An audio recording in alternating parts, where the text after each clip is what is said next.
Aujourd'hui, tout augmente. Le loyer, la nourriture, l'essence, mais les salaires stagnent. Tu te demandes peut-être comment je peux m'en sortir seul, sans conseiller, sans coach, sans aide.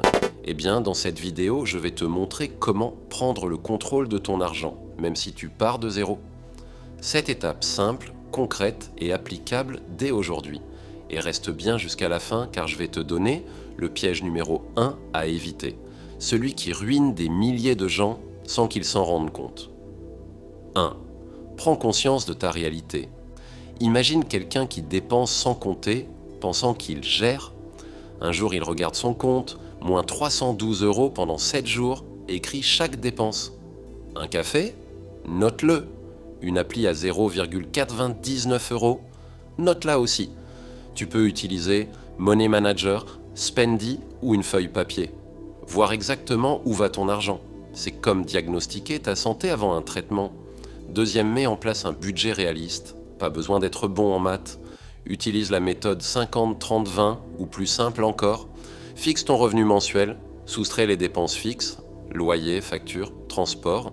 Alloue un montant pour les loisirs, un pour l'épargne. Astuce bonus, fais ton budget à la semaine, c'est plus facile à gérer mentalement. 3. Réduis les fuites financières. Donne des exemples concrets. Un café par jour égale 60 € par mois, Netflix plus Spotify plus Amazon égale 40 € par mois, commande Uber Eats égale plus 100 € par mois. Résultat, 200 € de perdu sans t'en rendre compte.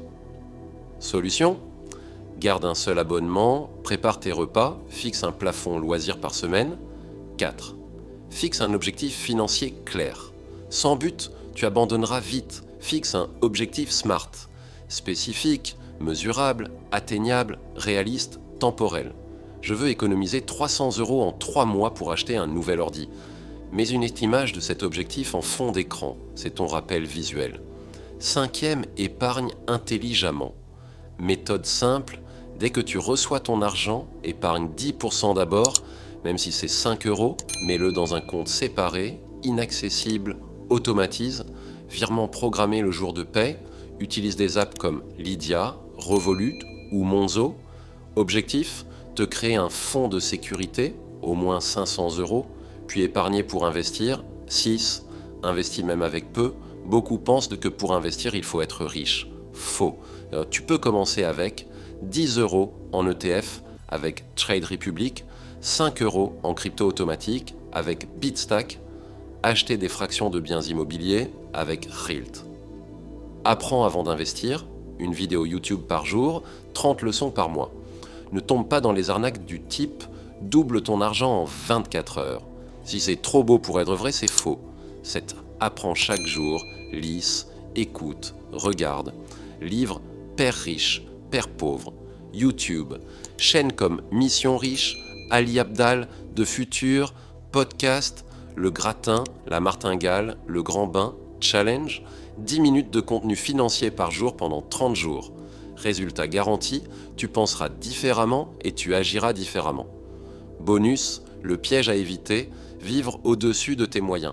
Ne dépense pas pour impressionner, dépense pour progresser. L'argent bien géré, t'as dit on sait, la liberté, pas le luxe immédiat. Conclusion, tu n'as besoin de personne pour gérer ton argent, juste de toi, d'un plan et d'un peu de patience. Abonne-toi à Mission Riche si tu veux reprendre le pouvoir sur tes finances. Like, commente, partage et souviens-toi, ta liberté commence avec un euro bien géré.